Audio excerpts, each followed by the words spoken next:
I think in this room we are all convinced that light festivals are essential, right?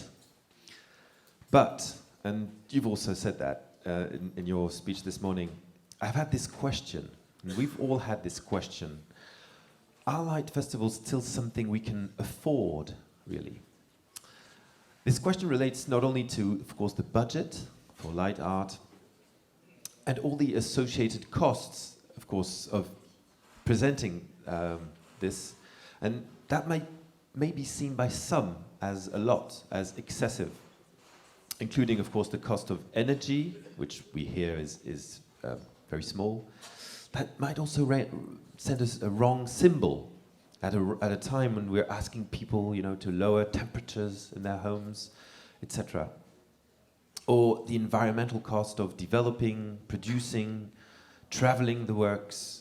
Most importantly, the cost associated with the visitors, the mobility, the waste, the food, etc. So many costs, direct and indirect.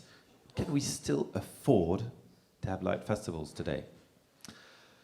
I'm sorry for these horrible questions. But it's true, we have a sandwich of crisis with this, the climate crisis, the COVID crisis, and the now energy crisis. And with all these crises, we can't waste the opportunity really to think about the future. And all these questions are there, and I think it's important for us to be together. It's exactly what we've started also in LUCI, in one of the working groups that we've wanted to go forward with. And there's been a group that's been thinking together about the future of light, urban lighting in general, and about light festivals in particular. So in the spring, le printemps of 2023, we will share an interesting document. We know that light festivals are essential for economic, for societal, for cultural reasons. They have an enormous impact on our lives. But it's true, we need to think about how can light festivals be more sustainable in all their dimensions, and how to demonstrate that this, this principle is important, that less is more. How do light festivals adapt to the context to have a more positive impact? How do light festivals remain relevant to local people, but also to the international visitors? What is the role of light festivals? And that's another question that we haven't really gone through, but I think light festivals are important for the future of cities in general. So I think our speakers that we have this morning, we're going to have a fantastic panel. Not because they have the answers to all these questions, but because they represent three very active cities, three very active light festivals. So of course Lyon, GLOW, and Jyväskylä, and an artist, Craig Morrison, that has really helped us also to push this agenda of sustainability. And together, you have started to find new models to work together, which is quite impressive. Find new models of international co-creation, of community participation around this project that is called Beacon of Hope. So I started with horrible questions, but hope is there and is in this room too. So we have both. We're at a tipping point, a moment when we have hard questions, but also hope. So this roundtable is for us very important. We've asked you, speakers, to share and reflect your visions about the future of light festivals. So what will happen? We have discussions first from Julien, then I think it's you, Elisa, right? Yes? Tom and Craig. So please, Julien, if you want to start, and you're going to speak in French, that's not a problem, of course. You all have interpretation for the English speakers. You want to share with us some dreams and visions also about light festivals, and updates, of course, about Lyon and how Lyon has developed and is planning also to evolve in the future. And perhaps your view of this Beacon experience, how was it for you, and what co-creations mean for the future? I'll hand over the mic, and yeah, wonderful. Yes, cool, thank you.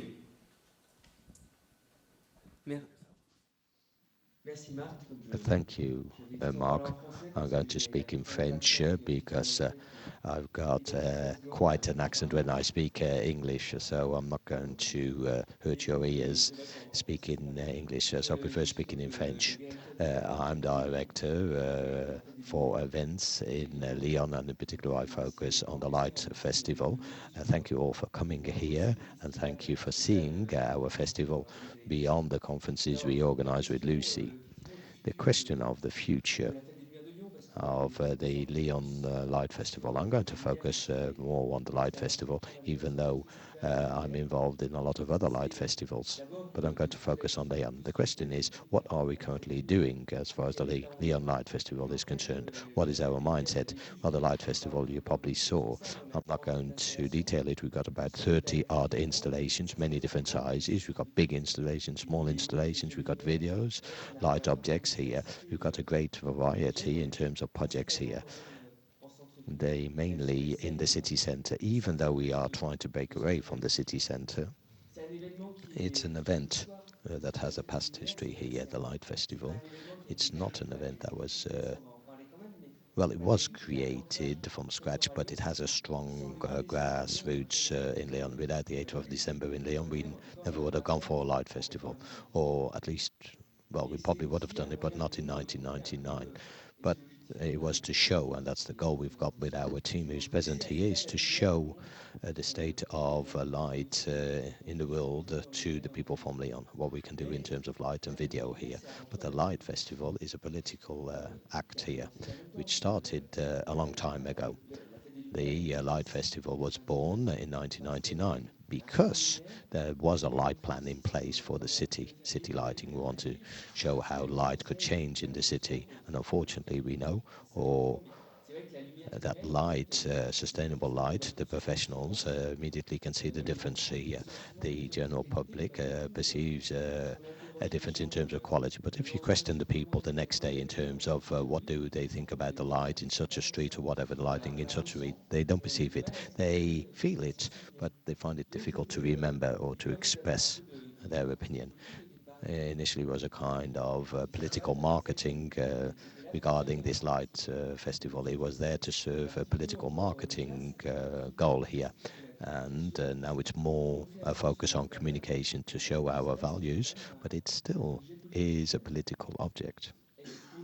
And for us, this is very important.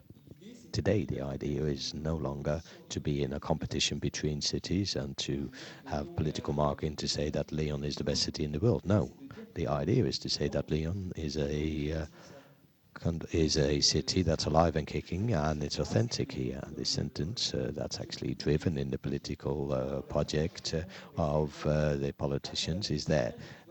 With the festival, want to show our values, and we want to show to what extent we are trying to be more responsible towards people and to be more authentic as well.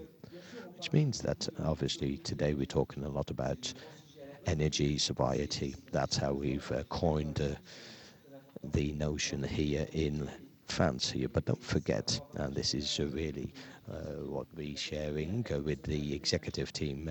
Now, the Light Festival consumes a bit of energy, but it gives a lot of energy to people. It's not energy we're producing as such, but the energy produced by the events, the fact of being together, creates something very important to be able to live together. We saw this during COVID here. We are lacking a lot here. We got a great pleasure to be able to meet each other after COVID, after lockdown. Now, the Light Festival is there to provide a certain notion of togetherness here, and that's what was said by Lucie Lebon.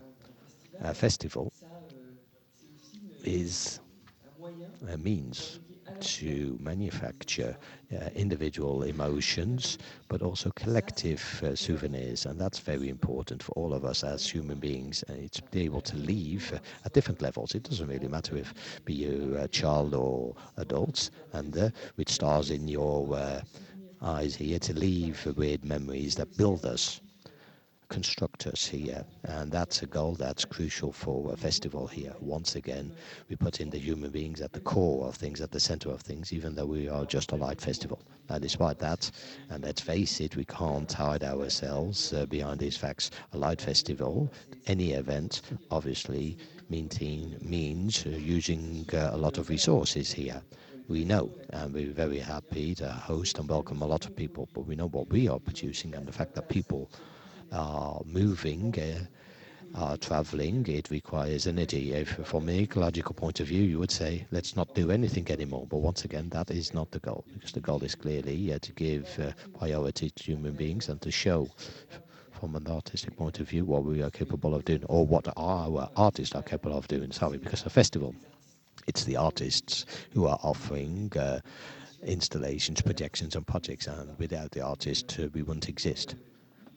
Obviously, the very purpose of a festival is to be able to offer things that are emotions and memories for the future.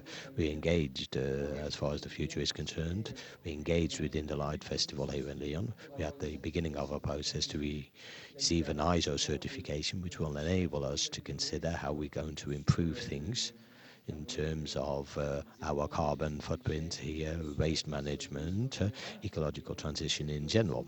And this ISO standard clearly meets an objective in terms of life here. I mean, a city has a certain technology, and we all are upholding values to ensure this ecological transition. And for me, well, not for just for me, for everybody, it's to give more meaning to the Light Festival, and that's important as well. And that's what we've tried to do here. And we don't want to have an event for the sake of the event. We want to contribute a lot through the Light Festivals, and then the people take what they want to take. But we clearly want to provide more meaning, and in particular, by considering what a festival is supposed to be. I said we're talking about 30 projects, 30 installations, so that's less than before, by the way. Despite that, we need to see what we need to do, and we need to go for further degrowth. We all use LEDs in video, lasers or light, so we're consuming a lot less than before, like Matthew said. And no, the person from Signify said that. We consume a lot less than we used to. Thanks to LED technology, but those LEDs still are made and manufactured using rare earth. Rare earths, do we need more light, more LEDs, or bearing in mind that we will be consuming more, or in fact, should we say we've already got the means and resources to consume less, and probably in our future projects everywhere, well, not necessarily totally everywhere, but we need to focus on the possible degrowth. And the idea is as well to focus on all living together, the vivre ensemble, like we say in French here.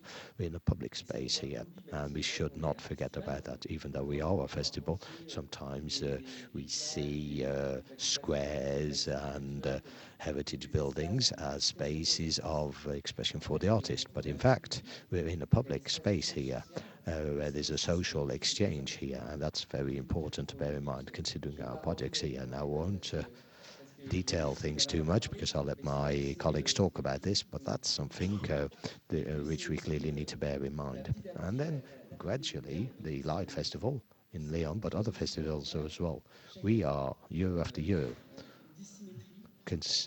noticing something dissynaptic compared to people who know and compared to the general public here. We've got the experts on one side and the general public here. We want to reduce the gap here. We'll always need professionals and experts because I'm totally convinced that we need artists that are true artists here. We need experts, professionals who know how to manage light. That may include the artist, how we can deal with sound and light, how we can come up with something that has an impact and is important to people. Despite all of that, we need to consider that there's an entry barrier as well. And the entry barrier, we can try and do something about those barriers, reduce them here. We've started doing so. The Light Festival for a long time has been a springboard for young artists, be it in the video technology, coming up with light structures, etc. And hope as well is to be able to give people to regain ownership of objects here. We can reduce this entry barrier. But we should not forget that without the artist, once again, we can't have this kind of project here, which is why we need people like Craig here. We need to have the point of view of an artist here to have their take on things here. And it's also considering projects which probably involve other senses. So got what, a minute left? Oh, that's really tight. Yeah, sorry about that. Yeah. The idea is to really say, it's going to be difficult to summarize things in a minute. We can work on other senses amongst our 5 senses at the same time and develop. I'll be down to the point here, but I'll let my colleagues further develop what can we do in terms of cooperation. The Light Festival, the way we've gone about it in Lyon within our team, we can no longer have a competition between cities. It worked some years ago, but today it's more interesting today to move on to something else. With our friends from Eindhoven in particular, we do so, but also with other festivals worldwide. We are trying to say, how can we work together, cooperate here? The light festivals are artistic actions here. We need to permanently renew the artistic artwork here. And renewal means major artists, which we all know and which we all like to have, but we also want to focus on emerging artists or more local artists. And I think there we can perceive a local artist here in Lyon, for example, or in France in general, but those artists aren't known at all. It means that our friends from abroad would find it difficult to find them here. And when I went to GLOW with Tom and Ronald, we were saying what would be interesting if each of us in the festival, we could say in Eindhoven or us here in Lyon, we know that there are artists that are emerging here, that are invisible, but have them work, because I'm sure they will contribute a new vision of light in your place, in your venue, and they'll come back and they'll go elsewhere to other festivals. And I think this ability to detect not the weak signals, but the emerging artists. That's something very important. Now, I haven't got time to talk about the rules of the light festivals, but I think that once again, to actually be able to work more so in some of the neighborhoods and with the citizens and to be close to people, I would say that's something which we used to do more so before, and we hope to be able to come back to that. Thank you. Merci beaucoup. On aura sans doute le temps de... I most likely will have the opportunity to come back to some of the rules of the festival. I will now turn to Elisa.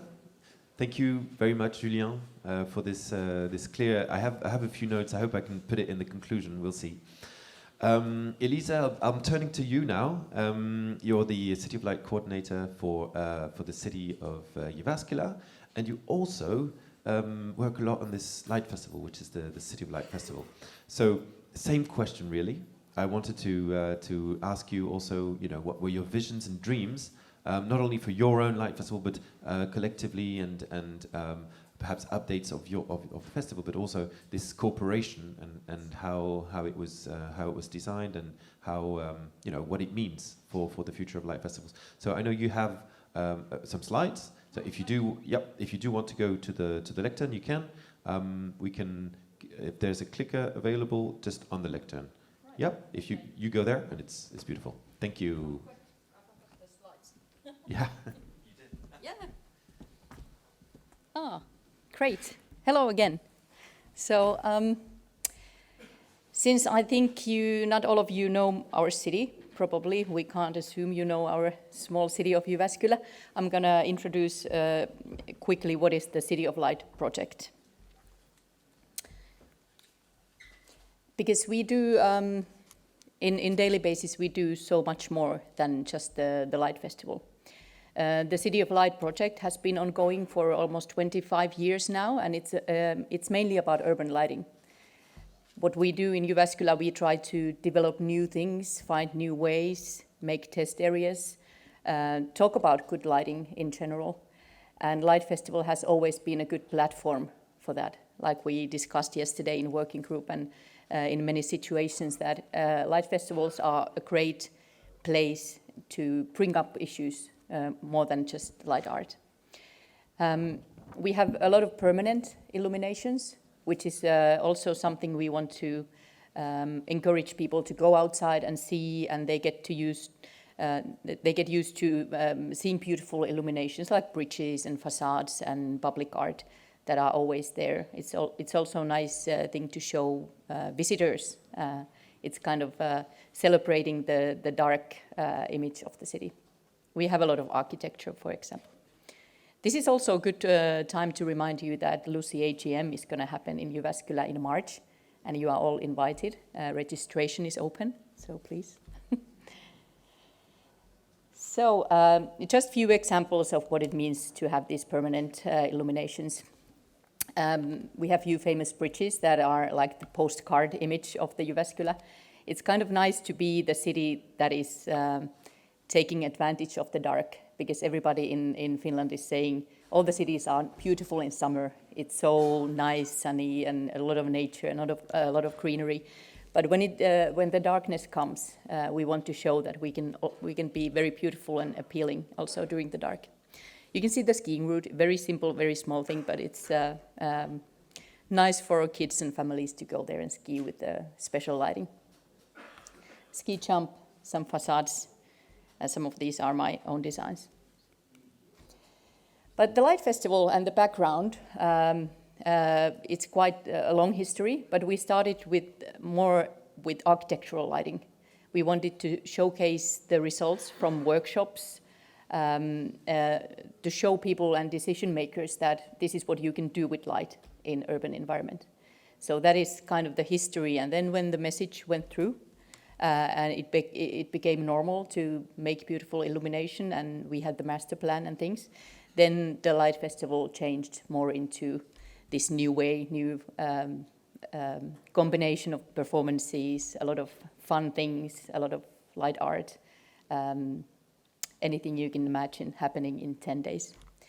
So I think from 2016 we can say that it's been quite a success, and even 60,000 people in our size city, it was amazing. But now, in first light, I showed the population of Jyväskylä is around 145,000 people. So you can see in last 2 years, everybody came, even more people. And they came many times, because these last 2 years, it's been 10 days, which is a good solution to take care of the crowds and the traffic jams, and it's more safe, it's more calm, and it's a good way to go for us. So the future, I'm a bit worried I said everything in my opening speech already, but I'm going to repeat some of these. My personal wish is to find something that has more local identity. This is something we've been discussing for many years now. And for some big, amazing installations, and I'm sorry about this comparison, but I feel it's like a Metallica gig going around the world. It's the trucks and it's the people, and you put it there like, and everybody comes, and then it moves away. There's no connection with the local, and it's the same show everywhere. So I think now we see the change being maybe more delicate, maybe more even challenging art for people. We don't want to underestimate the audience. It's not all about fun and games. We can actually show them something that is a bit serious and challenging. Interactive, that's the key word nowadays. Having people joining into the artwork, having an impact on what's happening around you. The scale, this is something we've been wondering, because we are reaching the limits of the city, how much people we can have on our streets, how much security we need. So maybe we can have more light events during the dark time of the year, which is from September until March. Maybe have more smaller events with different themes. Maybe that's a solution. I don't know. Celebration of darkness. This is something I've been wanting to see happen. And this is what I mentioned yesterday in the working group.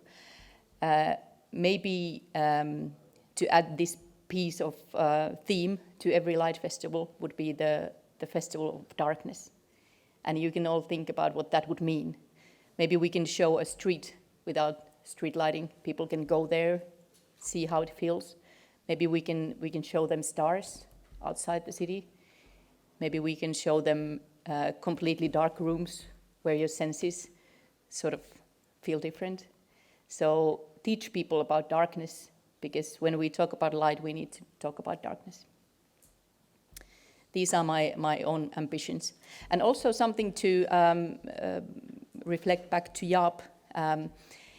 Even though it's great to have artists and groups visiting your city and meeting people, maybe there is something with the non-material work also. Maybe you can send your creative files and have it 3D printed locally instead of sending all the goods around the world. Maybe you do a projection mapping, you send the file and somebody else does the production locally. So it's kind of the balance. It's a bit sad, but it's something maybe there in the future. Non-material light art. Or maybe we can have ideas that could be sent, and then we can use local workforce to build something instead of sending all the luminaires around the world. We all have the same equipment, or we can build something locally and then maybe recycle it locally, and then it happens somewhere else again. I don't know, these are just some of my ideas. But anyway, it's very interesting to see what happens in next few years. And we are very lucky to go around in many light festivals to learn from each other. Some of them are very low scale, very artistic, very stylish. Some of them are like the big carnivals. And there's a need for all that, but it's a different identity of the light festival. It's not the same kind of thing everywhere. And in case you ever visit Jyväskylä in September, October, please come to our light festival as well and let me know what you think. We are going to talk about this a bit later, but just a few fun pictures from the beacon. Now. Oh, now, okay, right, okay. How much time do I have? Well, perhaps 1 or 2 minutes, but if you can explain this art installation, because you were the first city. You were the first city to host it. Yeah. So we have some pictures behind, yeah. And you can see we are still smiling at the end, so it went well. But there was some challenges. The whole idea was to build something in cooperation with 3 cities. The previous presidents, Lyon, Eindhoven, and the current president, our city, we wanted to create something new.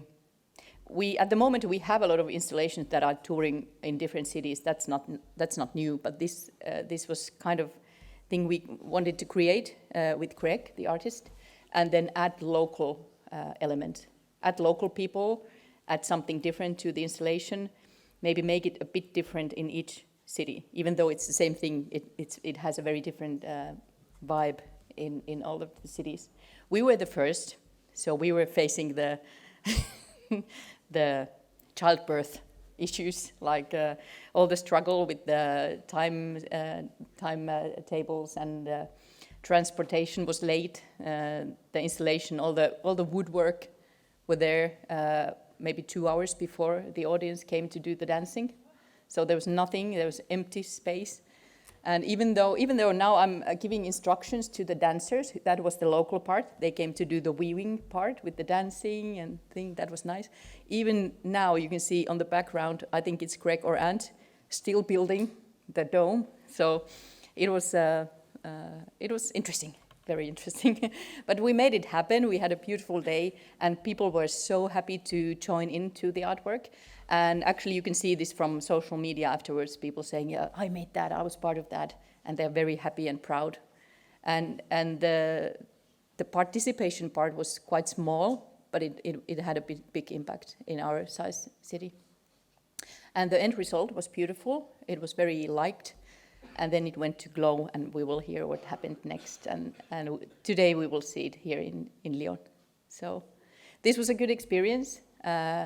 Also, international cooperation. There's different ways of working, different ways of cultures, different ways of forming your budgets, all the very practical stuff. But it was nice project. Thank you. Thank you very much, Elisa. Right on time. And thank you, for being the first. It's always hard to be a pioneer also and to start things, so thank you very much for that. I'm going to turn immediately to you, Tom. In Eindhoven was also born this idea of beacon of hope and collaboration, co-creation. But before you go to that, perhaps you can also explain your visions and dreams and what you have in mind when we say future of light festivals, and explain in a nutshell, of course, GLOW, if that's possible even, I don't know. Thank you so much for coming, Tom, and I'll let you the floor. Thank you, I will try.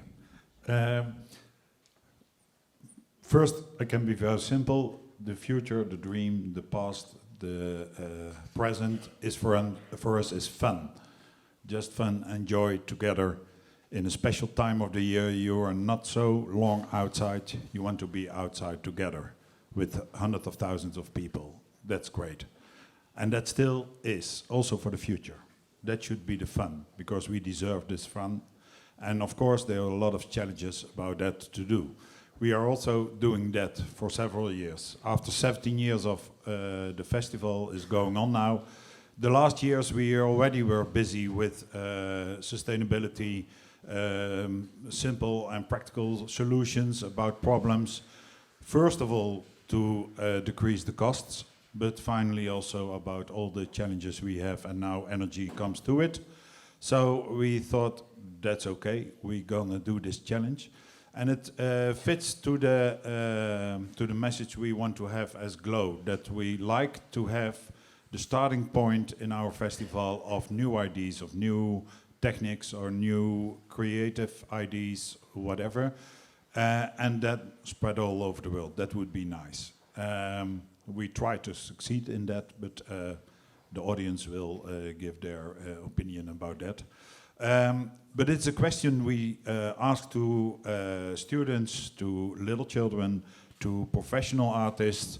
When they want to come with their artwork, we say, okay, but now make it different. Make a new challenge of it, a new idea. Think about sustainability, think about energy, think about interaction. That's indeed also at our place very important. And take that challenge to make new things. So we are, I think, on a good way. Even with partners who in the earlier days just paid money and to show their name somewhere on the website, they are now involved. And as far as that, people of the company are building their own projects together with artists, with designers, with light technicals, and we use them as the source of a new artwork. So then we have our sentence, the city makes GLOW, or the city makes your festival. That it's really connected to the local region for us, not only Eindhoven. And not only the companies, but also the partners, the technical partners. One is present here, for thanks from, I think, already from the beginning of GLOW, from audio and light technique. And it's not just a partner who delivers the material. No, they are completely involved in artworks, to think about it, to think about solutions, to give new ideas. So that makes us that we try to make it complete. That also saves costs, but that's not the biggest issue. But also it gives you the opportunity to think about the future. And the only awareness we have is, don't let the Light Festival, our festival or other festivals, be the promotion subject for sustainability. And that's why we keep saying it has to be fun for the audience, for the people who are connected to it. It has to be a nice event. And it's true that it costs something, and we are working on that. But in our country, it's very strange. There is hardly any discussion about soccer games, because 3 or 4 soccer games in our country is the same, how do you call it, the energy uses like our festival in 9 days. So yeah, you can make a lot of things, mention things who can compare with that, what uses 3 families use the same energy whole year for our festival. And that are 12 people of the 250,000 we have in our city. So it's just how you look at it. And I think to round it, something like that, is we have also a long discussion already going on in ILO, the International Light Festival Organizations, and we are talking about that too. And what we need is a lot of good ideas, but also to share them. And we had a small discussion yesterday at the roundtable, scare table. It was not round, but it's called round. But to share those ideas and to make use of what everyone has its experience. We do it also with students, with professional artists. We bring them together to inspire each other, and then you get new ideas. You can do it the same with the festivals. And that's why we also made the step about you can make it also practical. So that came out of the project of Beacon. I make the connection to it. That we had idea, maybe that's also some kind of idea. It's fun, mostly. No, it's a lot of fun, and it was an experiment, and in little situation it was done before, but not on this scale, and not in this short time for Elisa. The pressure was there very high, but I think till now we succeed in most of the goals we had for the project. So it is international, it is some kind of sustainability in it. Not complete, but it's going the right way. It is local connected, and it is getting the attention of the other locations. So see what's happening in Finland. I was in Jyväskylä. It's a complete different experience than it was in Eindhoven. It's not better or worse, it's completely different. And I can't wait, I wasn't allowed to come before, but I can't wait to see it tonight. And to see how it fits in Lyon. And maybe that is a start, a practical way. So we have 2 subjects, I think, is to share the information, share the knowledge together and the ideas. And the other thing is to make it practical too, so that you can see what we are doing. I hope I make myself a little bit clear and get in time. Absolutely. Right in time. Thank you very much. Absolutely, yeah. So sharing information is what we're doing now, the whole day. And of course, when the sun sets, we take a bus and we go to see Beacon of Hope. So we're all looking forward to this. I'm looking forward to this like mad, I can tell you. And, you know, as Julien just said, the reason why it works is because we have incredible people like Craig. So I want to hand you the mic now. You have slides too, so you can go there. So we have some pictures. Please go ahead, and also share. Yeah, there's a microphone. There's everything. Stand here. Yep, that's it. And also share your dreams and hopes for light festivals, if possible, when possible. All right. Okay. Thank you so much, Craig. Thanks. So what I was asked to do today is talk a little bit about the inspiration and the process that went behind developing the project. So we all met actually in Lille at the conference in Lille, and I was explaining to Tom and Ronald, you know, after the 3rd presentation of the immersive rooms with the Van Gogh flowers, I was just saying, this isn't really what I do. It's expensive for the public to see. It's not socially inclusive, and it's a thing, and good luck to them, it's great, but I don't know what I'm going to do, because it seems like festivals are moving more and more into that kind of area. So then Tom, I think, said to Ronald, hey, Craig seems to be looking for a project. So that's how it came about. But first of all, I visited all 3 cities. So this is Jyväskylä, close to the location where they wanted to put Beacon. The city is really beautiful. It's surrounded in the countryside. Trees are everywhere, and it's kind of, you know, you have to respond to nature, I think, as an artist if you're going to do something in this kind of location. And then this is the location that Tom or Ronald had chosen for me in Eindhoven, which again, as an artist, is this kind of amazing cathedral to present anything within. Again, you know, I've been working on sustainability in lockdown and thinking a lot about how I could carry on as an artist operating with aluminium and steel and all these really, really high energy use materials. So again, I looked at this environment and thought, well, if you're going to respond correctly to this, you really try to make something, I think, that grows from it. That's the way that I have to look at that as an artist and a creative director. And then this is the space in Lyon, which is this incredible space with this incredible history. So again, it's just, the space is quite magical, but then the building behind is the house that one of the brothers that invented the movie camera lived. So you've got this incredibly inspiring location as an artist to say, okay, so this is perhaps about storytelling. So one of the threads that I have to develop is how each city lets its citizens or lets its artists collaborate with me and tell a story. So yeah, this is the Museum de Lumières, which is surprisingly, I have to say, open when the exhibit's on, which gives a little bit of light, which me and Emilian have been a little bit surprised by. So Emilian is the collaborator within Lyon. But again, this is just such an inspiring sort of place to think about how to develop an artwork. So this was the last place I visited while I was thinking about this project. How can cities collaborate? I've been told they wanted to build this big tower, because apparently you can build these big towers in all these cities without any safety issues with the citizens, which has turned out to be quite complicated, particularly in Lyon, who told me it was really easy to build huge towers. But while I was sitting outside the museum, I got kind of hit on the head by this seed that was falling from the trees in Lyon at the time.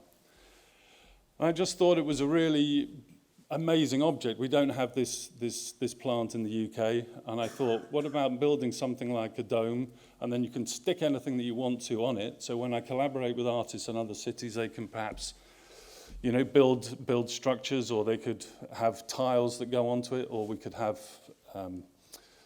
make windows and they could light it from inside. So it was really the core of the project was that I was going to have to collaborate with the citizens and with artists in every city that I went to. Due to the time in Jyväskylä, it was very, very difficult, so we didn't have a collaborative artist there, but we collaborated with the local people in a very different way. So as I say, the process then to me became really about how I could develop this as a kind of a test bed for sustainable practice within artists and commissioning artists. So I've commissioned artists before as well as worked as an artist, so I thought, right, I'll try to use low-tech methods and have it made by the people for the people. This is something that Ronald said very early on, which was, as an artist, you normally control every stage of the manufacture and every stage of how it's made. So I had to think, right, okay, how can I give over being made by the people for the people? So it's got to be something quite simple, something quite safe, and something which they then feel like they built something which is a little bit interesting, rather than like a scaffold tower or a wooden box or something. And then as I was leaving the Museum Lumières, which relates to, I didn't know there was going to be so much cinema relevance in the speaker before, but I also remembered, this is Henry Kissinger on the far side with Gerald Ford. And Henry Kissinger was a geopolitical strategist for the American government for most of the last century. And one of the things that he advised was that they used technology and really, really high budgets to take control of how the art of cinematography and media, in fact, was spread around the world. So what they did is they decided by kind of government degrees to pump loads of money into Hollywood to make Hollywood-style movies, which means that the idea of storytelling and the technology and the art becomes necessary to have massive budgets. So this is made me think about The Matrix, which was kind of, you know, it's a nice movie and it's quite good, but it was so incredibly groundbreaking and complex to do when it was done. It makes a really good film, but if you see that process as an artist and a filmmaker, you just think, Jesus, how can I ever start to make a film? Whereas this is Stanley Kubrick, who definitely made movies, in my opinion, better than The Matrix. And he just shot a lot of his stuff handheld on a camera. So it's not really about the technology, and I think that's one of the things that I think we are at or there is a crossroads with festivals, as Elisa was saying. There has become a bit of a sort of arms race, for a better word. Do you go bigger and bigger and higher technology and more artificial intelligence and produce these kind of works, or do you try to get artists to work with more sustainable materials, maybe recycling materials? I know Philip's here. When I came to Lyon 10 years ago, he had a project in the station, and it was my favorite project because I looked and I thought, wow, that's great. Somebody's taken an old load of lamps and they made a really amazing artwork, a great soundtrack, which is really, really French. And it just had something which had a real kind of local feel to it. And it really, made me think about how I was going to try and get my artists to work and the materials that they were going to use. So that's why we tried to develop it in wood, so that it could be made by people and interfered with by the local people. So wood is a great material because, unlike steel and aluminium, if you get to a location and your artist says, like Emilian did, what about having some lasers? I want to drill some holes in the central pieces, and then I'll use the geometry of the structure to mount these lasers. It's not a problem. You can just get a battery drill and you can work with it. Because there is that barrier of interpretation and the barrier of change. You can't change things when it's aluminium and steel. It's very, very difficult. You've got to, hard to drill steel, impossible to drill steel on site, or very, very difficult, and really hard with aluminium. So it's a really great material to use. So I did develop it as a CNC. I researched the timber that I wanted to use, which was standard building material that you can get in the UK, it's everywhere. And then I sent all the files over to Elisa in Jyväskylä to get them made over there, so we didn't have to have any transport. So Elisa can explain in a little while why that became impossible. Because it would have been great just to send the digital file and make the work, as you were saying. And then I tried to think, how can you, as Julien touched on, I really wanted to try, and sort of make something which was like a festival, something which was a celebration of life. So this is the Notting Hill Carnival. All these costumes, all the floats, they're made by local people. As a group, they get together all through the year and they work, and they make these amazing costumes and these amazing floats, and it's a celebration of their life and their culture with their music and their kind of passion. And you can see how much it means to them just by the candid smiles. There'll be thousands of people. I think it's one of the biggest, or the biggest street gathering and street celebration in Europe. So to do that, I tried to think of a way of making something which could make a pattern and make something decorative. And I remember I'd also spoken to the guys in Lyon about how Lyon was a centre of silk and weaving. So I then thought it'd be really interesting to make something where the process meant you had to have a lot of people. So you had to have a large group of people coming together to do one activity and to make the structure and bind the structure together in this kind of peculiar way. So I look back at history, and this is a maypole which were actually all over Europe. They used to celebrate the harvest for 4 or 5 centuries. And it's the same thing. They make this pattern, they make this dance. It's a very simple thing where they weave something in and out, and then after that they have a big celebration with food and with wine. And that was the bit that I haven't managed to do yet, because when they made this piece, what I wanted to happen was all the community then had a drink, and they got drunk, and they said, Jesus, we've made this peculiar thing.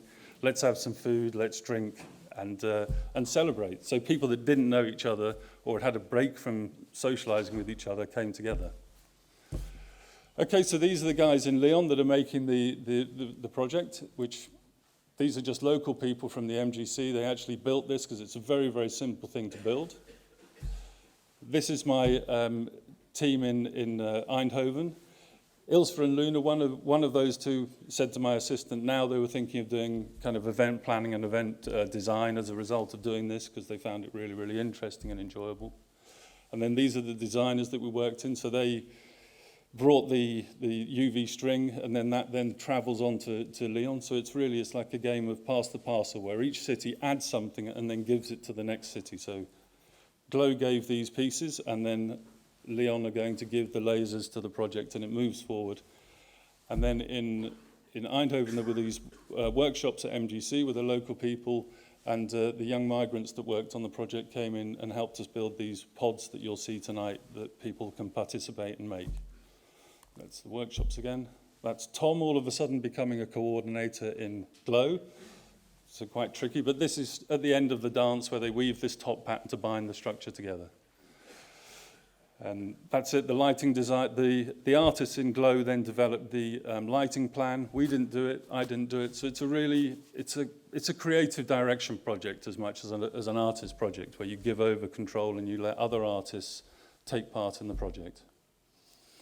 And then this is the project which Emilian has developed in Lyon, and it's really important, I think, if we have time, for Emilian to quickly explain the relationship that he developed, because the other project, which is really important in Beacon, is it has an education strand to it. So Emilian developed a really nice little set of workshops, and then he ran these workshops with some young migrants that are kind of integrating into society in Lyon, and that story is, you know, really powerful, and working with them has humbling.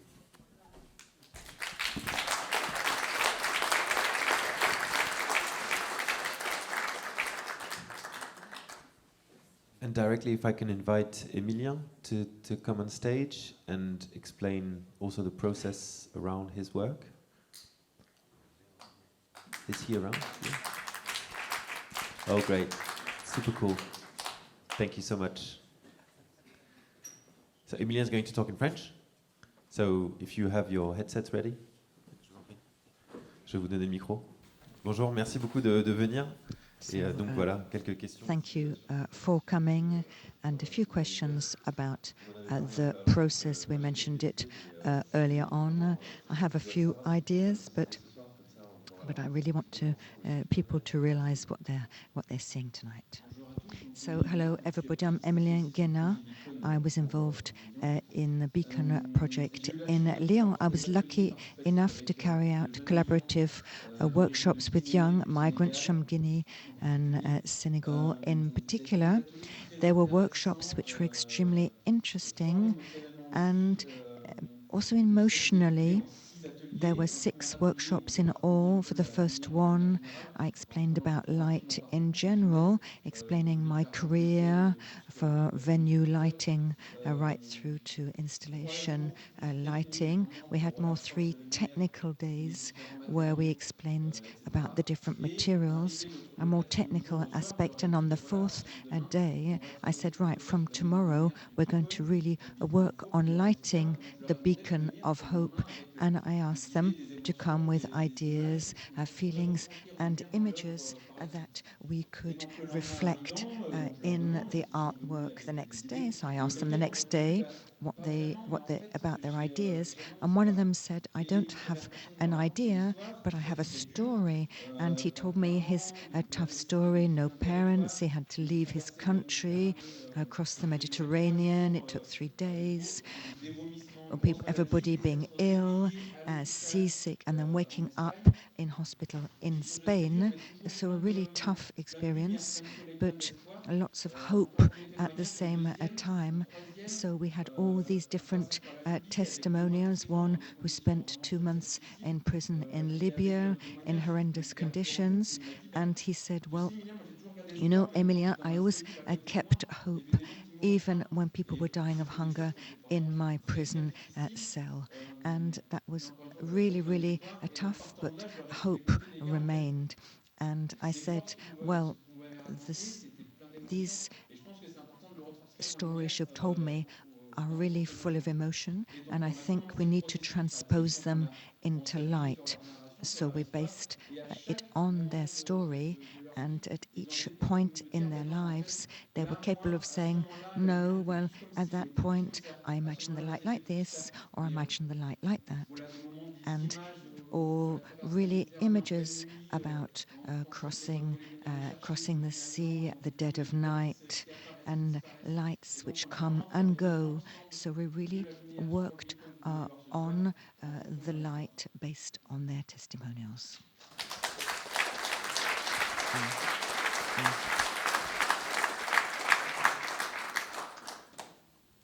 Merci beaucoup. Thank you very much for that. Emilien, if you would like to join our guests here. So we're going to open a set of questions for our speakers now. We have a bit of time, which is good news.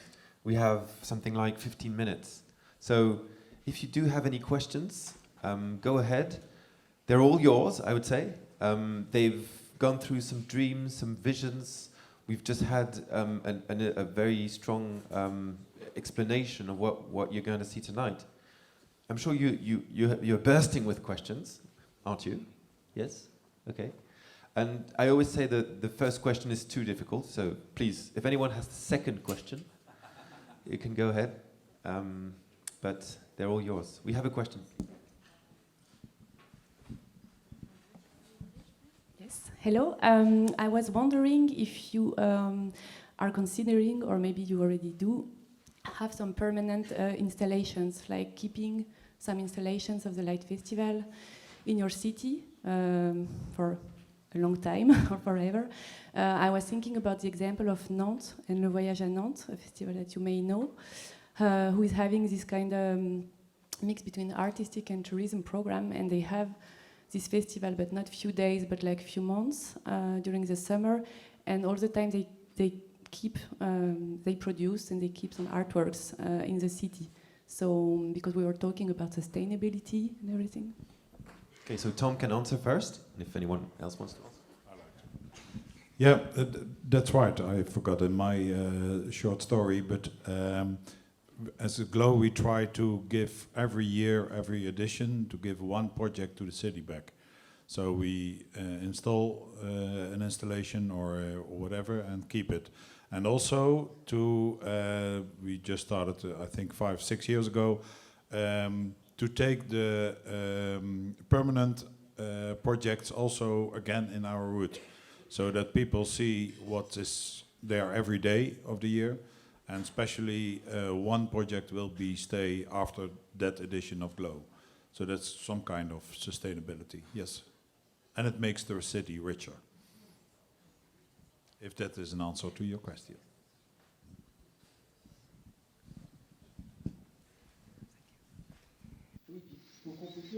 To add on to that, in Lyon as well, we've had as a source of inspiration kind of ephemeris works of art. Well, can it become sustainable? It's not the same kind of materials here.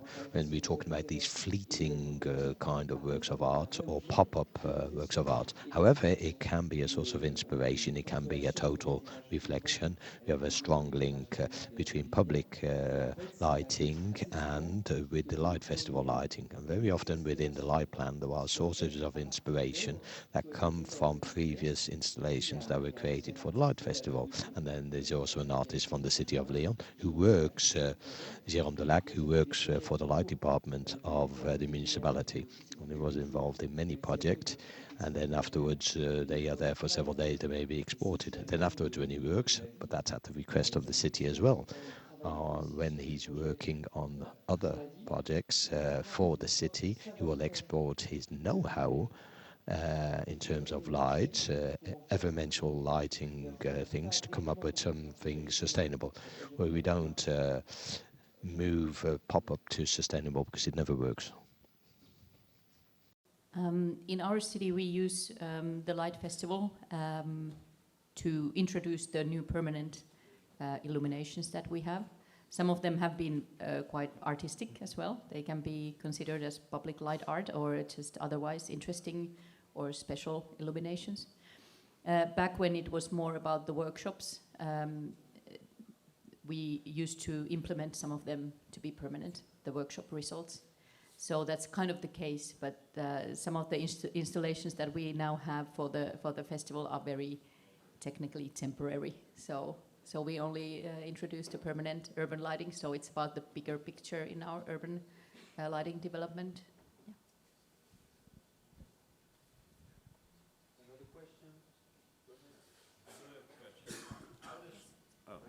How does your energy saving for light festivals relate to the permanent installations?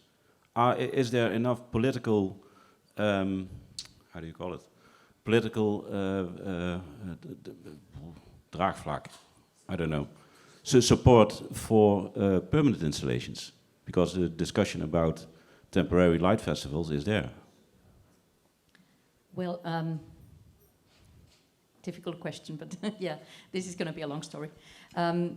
We've been doing a lot of things to save energy for a long time.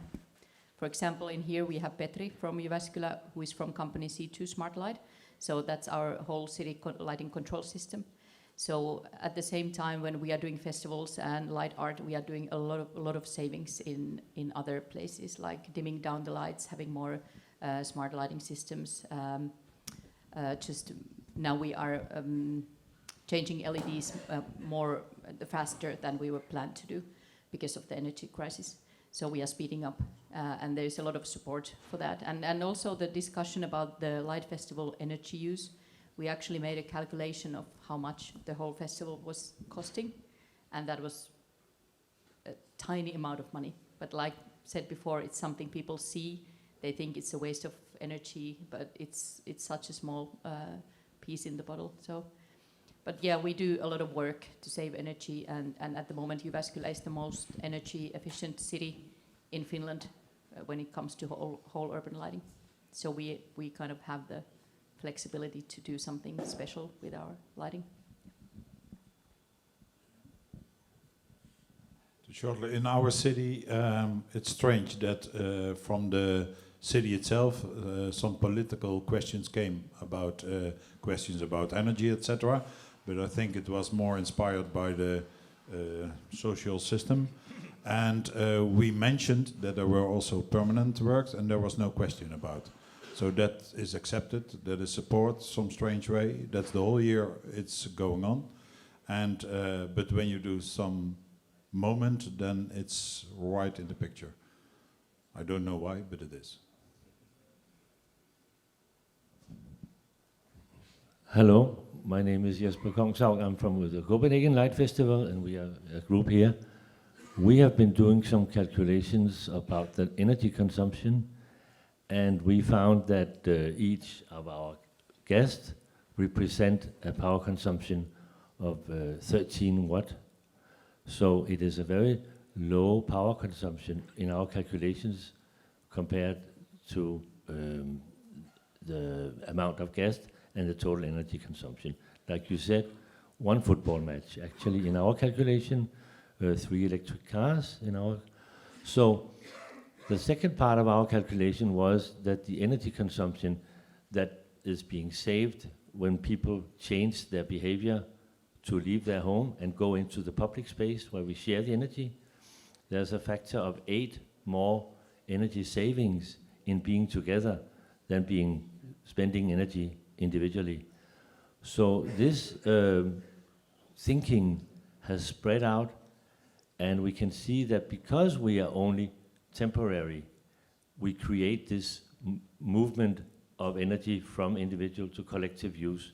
So this is also a reason to think about that the artistic use of lighting creates this movement of energy, whereas the permanent installation will not create the same transfer. So we would really much like Tom to perhaps share these calculations and see your calculations, because I think there's a very strong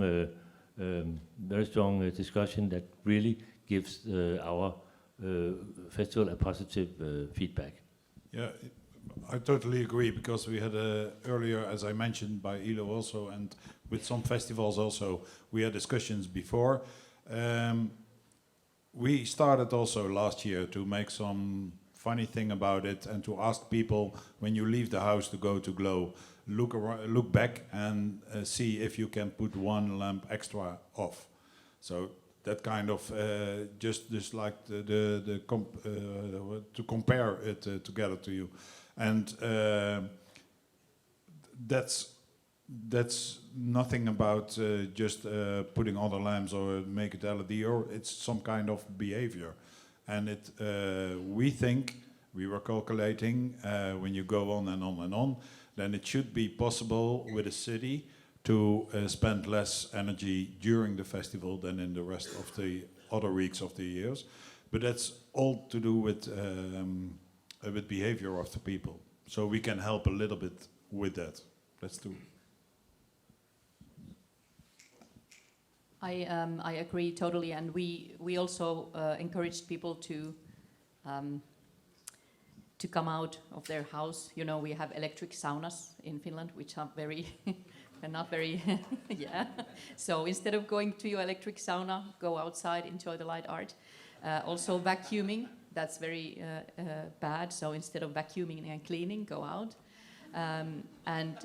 Also we made a calculation for some of the parks that we had installations, that when we turn off the normal park lighting, unfortunately still some of them are metal halides, we are actually saving energy because we are illuminating the whole park with art instead of these normal poles and park lights. So we are getting back some money. so it's kind of a funny discussion, and we know what the situation is, but we have to explain people.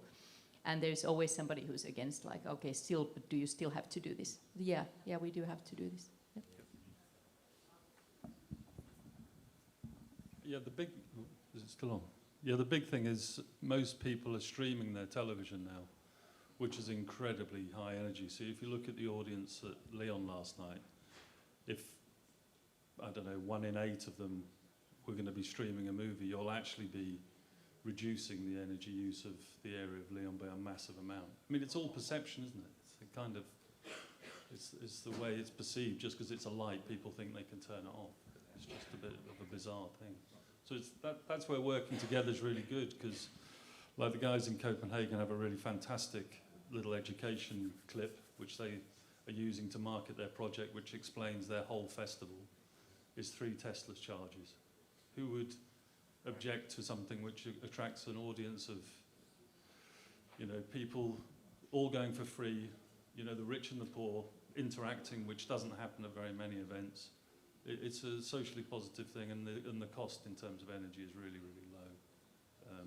When you balance the non-use of energy, it's just, you know, and that's where working together as festivals, you can tell those stories because you can get the strategies worked out really well. Yeah. So we will have time for one more question, so one more answer and one more question, and that's it.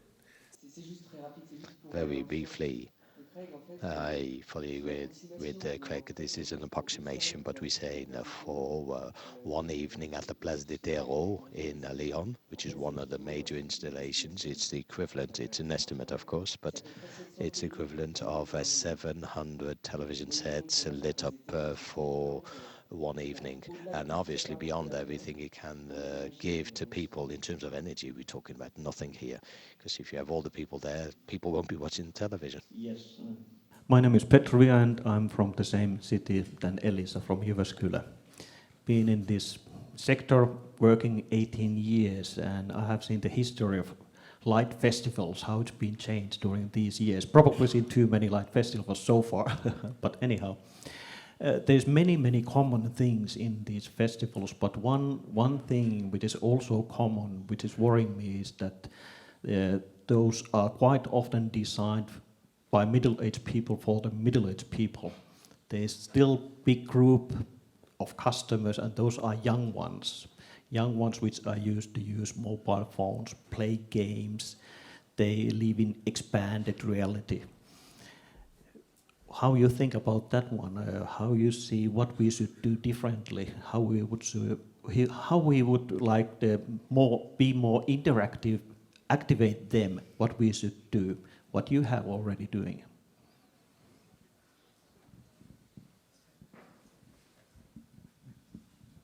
Yeah, mostly I agree with everyone, but now I don't agree. Because I think looking for and also some other festivals, but we focused for many years already to make it accessible, is that the right word, Greg? For everyone. That's not only the poor and the rich, but also the young and the old. And especially we have, since I think 10 years already, a real children project for the primary school. We have student projects, and they are completely involved, and we reach every primary school child in the city. We reach with one project every year, and they cooperate in the project. And we see that later they becoming students and they want to involve. And now we have already professional artists who once started as a student with a project. But also for the elderly people, we have a special, we call it the Rolling Monday. And it's a special time reserved that there is some extra space at some projects. And a lot of volunteers go with elderly people in wheelchairs and who are walk not too good, and they have special access to several projects, and that's why we try to make it as wide as possible. And even we involve projects from other countries, so especially Chinese of India projects too, because that is a big amount of people living in our city from that countries, and we like to connect that also. So we are cooperating in that, and I see it happening in a lot of projects, festivals. Sorry, I mean. Yeah, I mean, and I would have loved, you know, not in the wonderful, beautiful locations that it's happened, but I'd love, you know, some young people in a future city to basically, you know, do something amazing by putting a DJ in the middle and essentially having an event around it. You know, that's how open it is to me. You know, create an artwork if you're 15 to 20, get your friends, and if the city that commission it allow it, then you could have, you know, all of us. You know, I started doing a lot of what I do from raves in the kind of 90s, so to kind of to be able to propagate that again through light festivals would be great, because, like, you know, they've just been through so much shit, haven't they? You know, it'd be great that they could just have a spontaneous party like we used to, after being so tolerant of COVID and staying in. So that would work if anybody's brave enough to kind of commission a light work, which is a dance party, then speak to us. It'd be great. So that's the socialization part you were talking about. Yeah, I mean, it's kind of very open, and then if there's a local artist that is interested in, you know, mapping, and in terms of club mapping, you know, which is where a lot of this stuff originated, then it'd be really interesting to do that. It was, you know, that kind of collaboration is really, really open, and it's a difficult group to engage with, but at the same time, when you've got an audience like they have at Lyon, I think it's really hard to give that demographic something that would really, really hook it, you know, they'd really get embraced with, right? But if you went outside, like, to somewhere more like Museum de Lumières or somewhere, they could do something which is a bit more music, you know, has a musicality and a younger appeal. Like you've done in the centre with some of the old, you did it with dancing at one Fête de Lumières where people were, you know, old people were doing ballroom dancing. You could kind of do it for the demographic he's talking about. Okay, I have to do something now. Unfortunately, I have to stop this incredible discussion. So thank you very much. We can already give a round of applause to our speakers.